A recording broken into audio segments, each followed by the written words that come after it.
बिस्मिल्लाहिर्रहमानिर्रहीम। अस्सलाम वालेकुम प्यारे दोस्तों, पाकिस्तान के सूबा बलूचिस्तान के इलाके नौशकी और पंजजौर में FC हेडक्वार्टर पर हालिया हमले माजी के मुकाबले में ज़्यादा संगीन और मनसूबा बंदी के तहत किए गए, जिन्होंने पाकिस्तान में सिक्योरिटी हलकों में एक नई बहस छेड़ दी है। बलूचिस्तान में हालिया हमले में पाकिस्तानी सिक्योरिटी फोर्सेस को निशाना बनाने की इस मरबूत कोशिश का आगाज़ 1 फरवरी को हुआ था और पाकिस्तानी फौज के मुताबिक जहां नौशकी में कार्रवाई चंद घंटों बाद ही ख़त्म हो गई थी, वहीं पंजजौर में 48 घंटे गुजर जाने के बावजूद ऑपरेशन के खात्मे का ऐलान ताहाल नहीं किया गया है। अहकाम का कहना है कि सिक्योरिटी फोर्सेस फरार होकर इलाके में ही पनाह लेने वाले चंद हमला आवरों की तलाश में हैं और इस काम के लिए पाक आर्मी के जो हेलीकॉप्टर हैं वो हरकत में आ गए हैं। वो बलूचिस्तान के ऊपर उड़ रहे हैं और दहशतगर्दों को निशाना बना रहे हैं। पाक आर्मी पर यह सबसे बड़ा हमला है। अब तक सरकारी तौर पर एक मेजर समेत कम से कम 7 फौजियों की हलाकत और 4 के जख्मी होने की तस्दीक की गई है, जबकि जवाबी कार्रवाई में 20 से 25 हमला आवर को भी हलाक करने का दावा सामने आया है। इन हमलों के बाद ये सवालात उठाए जा रहे हैं कि क्या बलोच अलहदगी पसंद तंजीमें ऐसी तरबियत या अहलियत हासिल कर चुकी हैं कि वो इस किस्म के मरबूत और सिलसिलावार हमले कर सकें और फिर कई घंटों तक सिक्योरिटी फोर्सेस के जवानों का मुकाबला भी कर सकें। वीडियो को आगे बढ़ाने से पहले हमारे चैनल को सब्सक्राइब करें और हमारी वीडियो को हर जगह पर शेयर करें ताकि न्यूज़ से रिलेटेड जब भी हम कोई वीडियो अपलोड करें वो सबसे पहले आप अहबाब को मिल सके।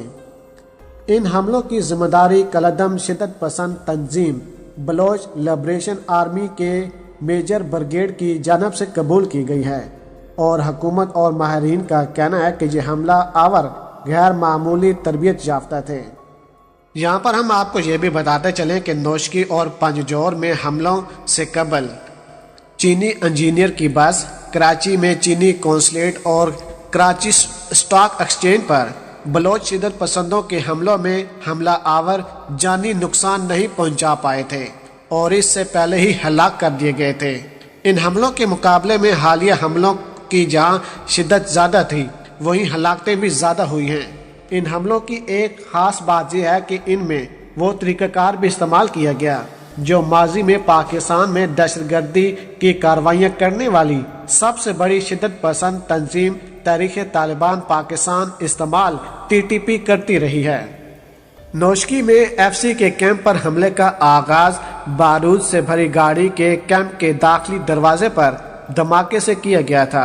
डिप्टी कमिश्नर नईम के मुताबिक बुध 2 फरवरी की शाम 7:30 बजे के करीब गाड़ी दाखिली दरवाजे से टकराई, जिसके बाद धमाका हुआ और उसके बाद दीगर हमला आवर अंदर दाखिल हुए।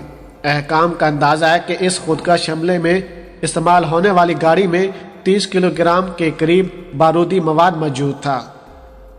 प्यारे दोस्तों, बरतानिया में मौजूद इस्लामिक थियोलॉजी के डायरेक्टर का कहना है कि इस खुदकश हमले के लिए गाड़ी का इस्तेमाल किया गया।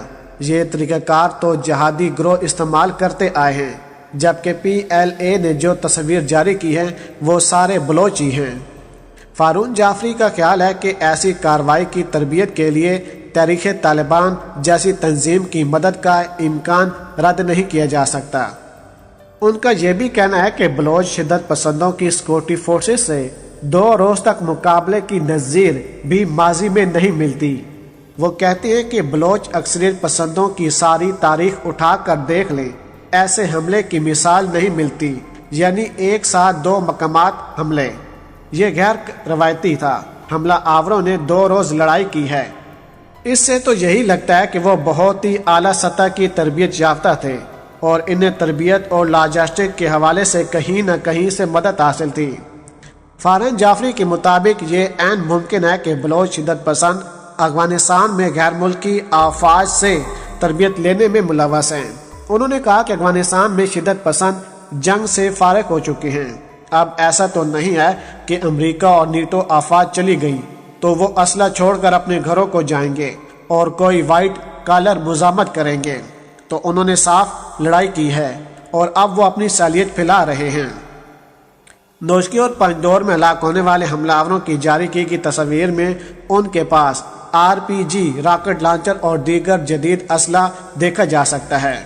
بلوچستان میں سن 1990 کی دہائی کی اکثریت پسند تحریک میں شامل ایک سابق مزاحمت کار کا کہنا ہے کہ اس وقت M1 7mm 3 نائٹ جیسی رائفل تھی یا جھڑپ میں جو اسلحہ فورسز سے چھینا جاتا تھا وہ دستیاب تھا، تاہم لانگ رینج ہتھیار نہیں تھے۔ لیکن حالیہ جھڑپوں میں نظر آتا ہے کہ فریقین کے پاس تقریباً یکساں اسلحہ ہے۔ پیارے دوستو، دنیا میں اسلحے پر تجزیے اور تحقیقاتی ادارے کی رپورٹ کے مطابق بلوچ اکثریت پسند کے پاس اس قسم کا کوئی اسلحہ موجود نہیں۔ تو پھر کیا پاکستان نے جو الزام لگایا وہ صحیح ہے کہ امریکی اسلحہ ان کے پاس سے برآمد ہوا ہے؟ امریکہ اس میں شامل ہے، کیونکہ جب امریکہ یہاں سے گیا تو وہ اپنا تمام تر اسلحہ کیا چھوڑ کر گیا یا پھر امریکہ ان کو اسلحہ دے رہا ہے؟ یہ ایک ایسا سوال ہے جس کا جواب ابھی تک نہیں مل رہا۔ حکام کا کہنا ہے کہ اس کے باوجود وہ اپنے ساتھیوں سے رابطے میں تھے۔ اس کا مطلب ہے کہ ان کے پاس سیٹلائٹ فون بھی تھے۔ یہ وہ تمام تر ٹیکنالوجی ہے جو امریکہ کے پاس موجود ہے۔ اس کا مطلب امریکہ ان کو ٹرین کر رہا ہے، امریکہ پیسہ بھی لگا رہا ہے اور ان کو پاکستان کے خلاف استعمال کر رہا ہے۔ پاکستانی حکام جدید اسلحے اور ایسی کارروائیوں کی فنڈنگ کے لیے پاکستان کے روایتی حریف انڈیا کو الزام ٹھہرا رہے ہیں، اور یہ بھی کہا جا رہا ہے کہ حملہ آور بیرون ملک اپنے دوستوں کے ساتھ ملے ہوئے ہیں اور وہاں سے ان کو بتایا جا رہا تھا کہ پاکستان کی کون سی پوزیشن ہے۔ واشنگٹن میں موجود صحافی اور تجزیہ نگار ملک سراج اکبر کہتے ہیں کہ 5 سے 10 برسوں میں بلوچ اکثریت پسندوں کی کارروائیاں زیادہ منظم اور مؤثر ہو گئی ہیں۔ اس کی وجہ یہ ہے کہ اب ان کے پاس جدید ہتھیار آ گئے ہیں، کیونکہ اس خطے میں گزشتہ 2 دہائیوں سے افغانستان کی جنگ کی وجہ سے اسلحے کا بول بلا رہا ہے۔ فارن جعفری بھی جدید اسلحے کے حصول کے لیے افغانستان کو ہی بڑی منڈی سمجھتے ہیں، لیکن ان کے خیال میں ضروری نہیں کہ شدت پسندوں کو اسلحہ کوئی ملک یا گروپ ہی فراہم کرے۔ ان کا کہنا تھا افغانستان کے بڑے پیمانے پر اسلحہ فراہم ہوا ہے اور ہر گروپ کو ملا ہے، اور اس وقت بھی بڑے پیمانے پر اسلحے کی سمگلنگ جاری ہے۔